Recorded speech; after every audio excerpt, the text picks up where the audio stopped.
Puja's food ব্লগে আজকে যে রেসিপিটি আপনাদের সাথে শেয়ার করব সেটি হলো বাঙালিদের খুবই পছন্দের আলু দিয়ে খাসির মাংসের লাল লাল ঝোল। চলুন দেখে নিন একবার কি কি মশলা আমাদের এটার জন্য লাগবে। প্রথমেই ফোড়নের জন্য আমার গোটা গরম মশলা, চিনি, লঙ্কা গুঁড়ো, হলুদ গুঁড়ো, নুন, আদা রসুনের পেস্ট, টমেটো পেস্ট, কুচি করে রাখা পেঁয়াজ, গোটা রসুন আর বড় সাইজের আলু অর্ধেক করে খোসা ছাড়িয়ে, আর অবশ্যই খাসির মাংস। এবারে আমি খাসির মাংসের মধ্যে কিছু মশলা মাখিয়ে খাসির মাংসটাকে ম্যারিনেট করব। তার জন্য আমি নুন, হলুদ গুঁড়ো আর কিছুটা কাঁচা সর্ষের তেল আর লঙ্কা গুঁড়ো অল্প পরিমাণে দিয়ে মাংসের গায়ে ভালো করে মাখাবো। নুন, হলুদ আর লঙ্কা গুঁড়ো মাখিয়ে 8 ঘন্টার জন্য আমি এটাকে রেস্টে রেখে দেবো। সব মশলাগুলো দিয়ে ভালো করে মাংসটাকে আমি এবারে মাখিয়ে নিচ্ছি।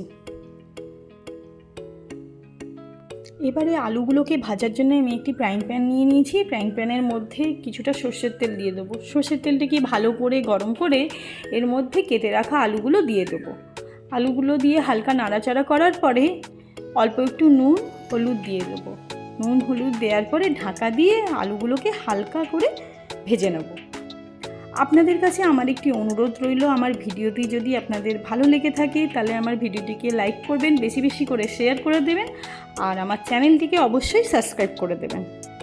চলুন ঢাকা খুলে দেখে নিই আলুগুলো ভাজা হয়েছে কি না। এই দেখুন, এই রকমই হালকা ভাজতে হবে আলুগুলো, বেশি লাল করে ভাজার দরকার নেই। এবারে আমি আলুগুলো ভাজা হয়ে গেছে, এবারে আমি একটা একটা করে আলু তুলে নেব। এই গরমের জন্য খাসির মাংসের হালকা পাতলা ঝোল কিন্তু খুবই ভালো লাগে।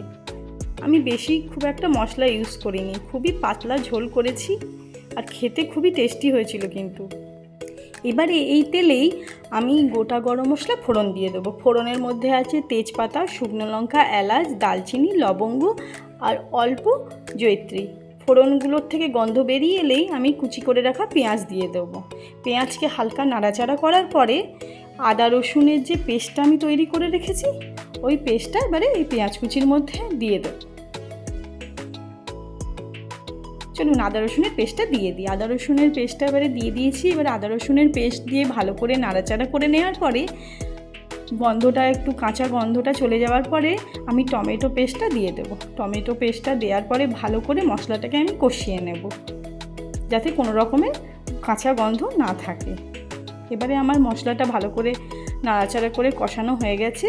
এবারে আমি নুন, হলুদ, লঙ্কা গুঁড়ো, কাঁচা সর্ষের তেল মাখিয়ে রেখেছিলাম যে মাংসটা, এই মাংসটা দিয়ে দেবো। মাংসটা দিয়ে কিন্তু অনেকক্ষণ ধরে ভালো করে কষাতে হবে।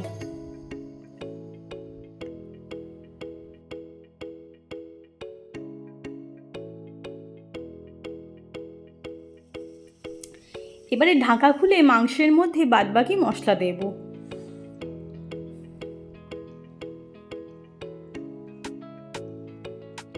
এবারে আমি মাংসটাকে ভালো করে নাড়াচাড়া করে আন্দাজ মতো নুন দেবো, কেন আগেও আমাদের একটু নুন দেওয়া ছিল, আর আন্দাজ মতো লঙ্কা গুঁড়ো আর সামান্য ব্যালেন্স করার জন্য আমি চিনি দিয়ে দেবো। দিয়ে ভালো করে নাড়াচাড়া করবো। আমাদের মাংসটা অনেকটাই কষা কষা হয়ে এসছে। দেখুন কি সুন্দর আস্তে আস্তে তেল ছাড়ছে সাইড থেকে। এই দেখুন এবারে তেল ছেড়ে গেছে। এবারে আমি আমার ভাজা আলুগুলো এই মাংসেরই মধ্যে দিয়ে দেবো। এবারে আমি ভেজে রাখা আলুগুলো আস্তে আস্তে দিয়ে দেবো আর তারপরে দেব একটা গোটা রসুন। এই রসুনটা মাংসের সাথে সেদ্ধ হয়ে যাওয়ার পরে এতই দারুণ খেতে লাগে, আপনারা দিয়ে দেখবেন, খুবই টেস্ট হয়। আপনারা চিকেনেও এই গোটা রসুন দিতে পারেন। আমি একদিন চিকেনের রেসিপি শেয়ার করব গোটা রসুন দিয়ে আপনাদের সাথে। আমার মাংসটা ভালোভাবে পুরো কষানো হয়ে গেছে, আলু রসুন সব দিয়েও আবার কষিয়ে নিয়েছি। এবারে আমি এটাকে প্রেসার কুকারে দেব। প্রেসার কুকার দেওয়ার আগে আমি কিছুটা গরম মশলার গুঁড়ো এর মধ্যে দিয়ে দেবো। গরম মশলার গুঁড়ো দিয়ে একটু ভালো করে নাড়াচাড়া করে একবারে রেডি প্রেসার কুকারে দেওয়ার জন্য।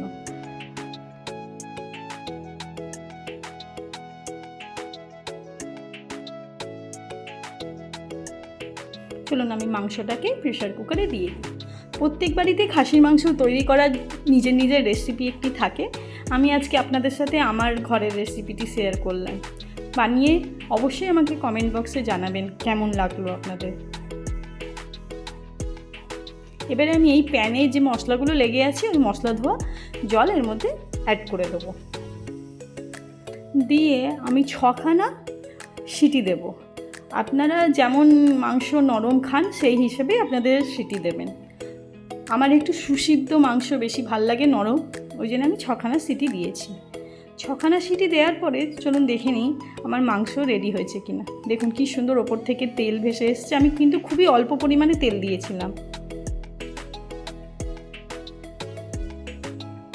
আমার লাল লাল খাসির মাংসের ঝোল একেবারে রেডি।